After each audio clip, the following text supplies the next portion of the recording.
So friend शुरू करते हैं आज की वीडियो। यहाँ पर ये बोल रही है कि मेरी उससे बोल चाल बंद है। तो जब भी हम किसी से कहते हैं कि मेरी उससे बोल चाल बंद है तो उसे हम इंग्लिश में इस तरीके से बोलेंगे, I am not on speaking terms with him. I am not on speaking terms with him यानी मेरी उससे बोल चाल बंद है, हम एक दूसरे से बोलते नहीं हैं। I am not on speaking terms with him यानी मेरी उससे बोल चाल बंद है। हमारी बहस हो गई थी लेकिन अब हमारी फिर से बोल चाल हो गई। तो आगे बता रही है कि वी हैड एन आर्ग्यूमेंट यानी हमारी आर्ग्यूमेंट हो गई थी, बहस हो गई थी, बट लेकिन we are back on speaking terms now. लेकिन अब हमारी फिर से बोलचाल हो गई। We had an argument but we are back on speaking terms now.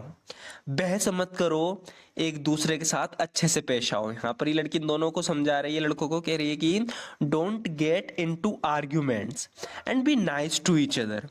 Don't get into argument and be nice to each other यानी बहस मत करो और एक दूसरे के साथ अच्छे से पेश आओ। Don't get into argument and be nice to each other. हम दुश्मन नहीं दोस्त हैं। We are not enemies but friends. We are not enemies but friends. हम दुश्मन नहीं दोस्त हैं।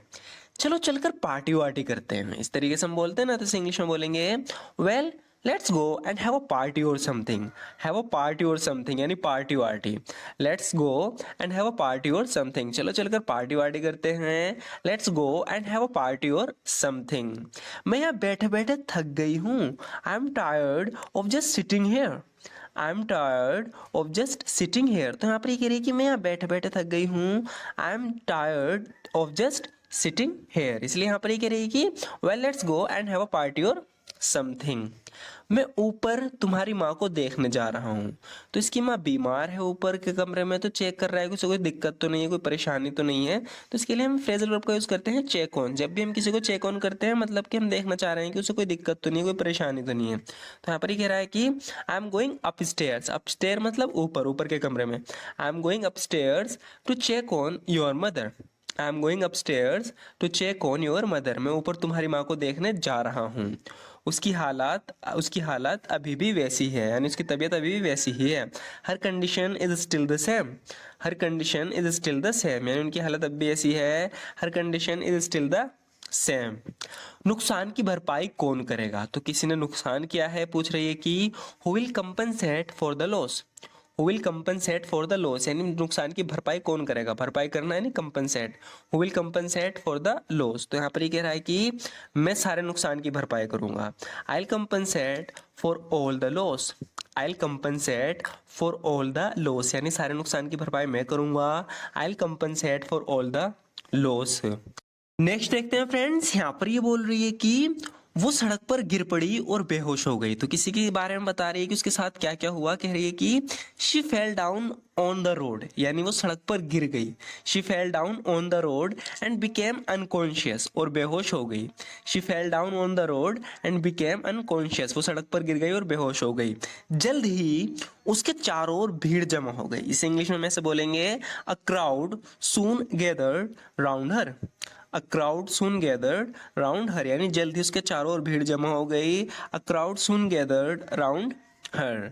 अगर तुम अमेरिका जाना चाहती हो, तो यहाँ पर ये अमेरिका जाना चाहती है, किसी और देश में रहती है, तो यहाँ पर इससे कह रहा है कि if you want to go to America, if you want to go to America यानी अगर तुम अमेरिका जाना चाहती हो, you should brush up on your English. तो brush up on your English का मतलब है कि अपनी इंग्लिश को सुधारो।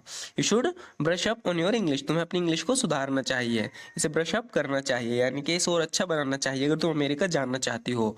If you want to go to America you should brush up on your English यानी कि तुम्हें अपनी इंग्लिश को सुधारना चाहिए।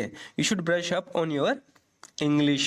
नेक्स्ट देखते हैं फ्रेंड्स, यहाँ पर ये बोल रही है कि आज सुबह जब मैं यहाँ आ रही थी। देखो हम इस तरीके से बहुत बोलते हैं कि जब मैं यहाँ आ रहा था, वहां जा रहा था, तो इसके लिए हम बोलेंगे जैसे कि यहाँ पर आ रही थी, इसकी बात पे ध्यान दो।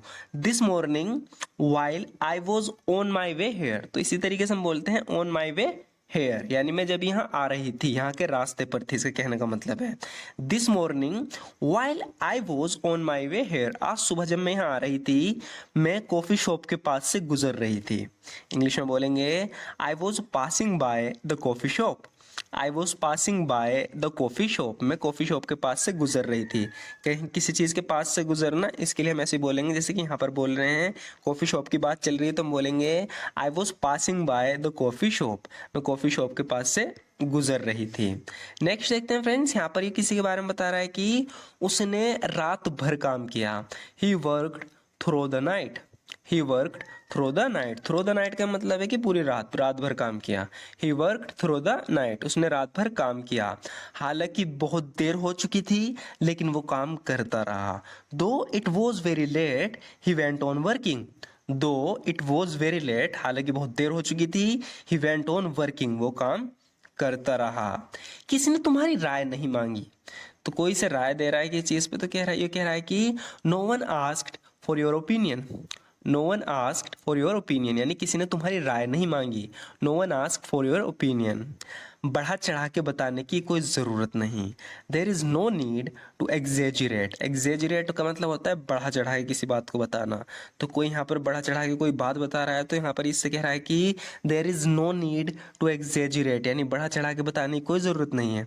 देर is no need to exaggerate. उसने तो माफ़ी मांगने की कोई कोशिश ही नहीं की। He made no effort to apologise, यानी इससे बदतमीजी की, ऊपर से माफ़ी भी नहीं मांगी। तो बता रही है कि ही मेड नो एफर्ट, यानी उसने कोई एफर्ट नहीं किया, कोई कोशिश नहीं की टू अपोलोजाइज, माफ़ी मांगने की। He made no effort to apologise, उसने तो माफ़ी मांगने की कोई कोशिश ही नहीं की। काश मैंने कभी उस पर भरोसा ही ना किया होता। आई wish I had never trusted him, I wish I had never trusted him, काश मैंने उससे कभी भरोसा नहीं किया होता। तो जब भी हम ऐसे बोलते हैं कि काश मैंने वैसा ना किया होता, जैसे कि मैं कह सकता हूँ कि काश मैं उससे कभी मिला ही ना होता, तब भी हम इस स्ट्रक्चर का यूज़ करेंगे। आई विश के बाद आई हैड का यूज़ करेंगे, फिर वर्ब की थर्ड फॉर्म का, जैसे कि काश मैं उससे कभी ना मिला होता, हम बोलेंगे I wish I had never met him. ऐसे यहाँ पर ये कह रही है कि काश मैंने कभी उस पर भरोसा ही ना किया होता, बोलेंगे I wish I had never trusted him.